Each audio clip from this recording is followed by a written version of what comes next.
माझा उपचार चालू होता. तर ऑपरेशन झाले, माझी 2 बोटं काढली होती. पण त्यांनी सांगितलं माझा पाय इथून काढायला लागल असे ते मला बोलत होते. तर आम्ही 8 दिवस आणखीन वाट बघितली. 8 दिवसानंतर हे थोरावडे साहेब आणि डुबल साहेब भेटले. त्यांच्यामुळे हे आम्ही दोन्ही औषधं चालू केल्यापासून माझा पाय 80% बरा झालेला आहे. हा एका 25 दिवसात बरा झाला. जखम माझी एवढी मोठी होती की सवाच्या बाहेर मध्ये जखम ते फोटो दिलेले आहेत त्याच्यामध्ये बघावे. त्यांना कुणाला विश्वास असेल त्यांनी विश्वास ठेवावा आणि या औषधाचा वापर करावा. माझी जखम कधी झाली? जखम वर नव्हती झाली, खाली झाली. हे डिसेंबर पासून चालू. ते काय बारीक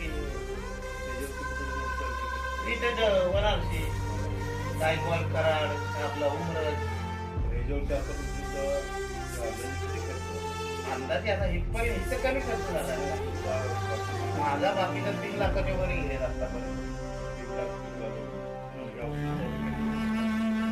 औषध चालू केल्यामुळे मला कमी खर्च झालेला आहे आणि मला चांगला गुण झालेला आहे आणि अजून मला चांगला गुण होईल. माझा पाय बरा होईल. आणखीन माझी मनशक्ती सांगते मला एवढी मोठी जखम कुठल्या डॉक्टरने बरी केली नाही किंवा कुठली केलेली नाही.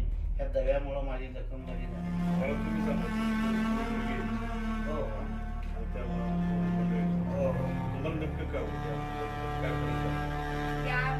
चांगला फरक झालेला आहे. त्यांची जखम सगळी भरून आलेली आहे चांगली आणि त्याच्यातलं इन्फेक्शन कमी झाले.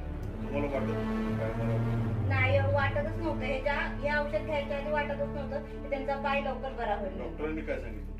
डॉक्टरांनी सांगितलं त्यांचा पाय काढायला लागेल कारण इन्फेक्शन कमीच होत नाहीये आणि औषध चालू होते त्यांची सगळं हे होतं पण ते काहीच बनवलं. जेव्हापासून हे औषध लावायला लागलं त्याचं इन्फेक्शन निघालं आणि परत ती जखम भरायला लागली.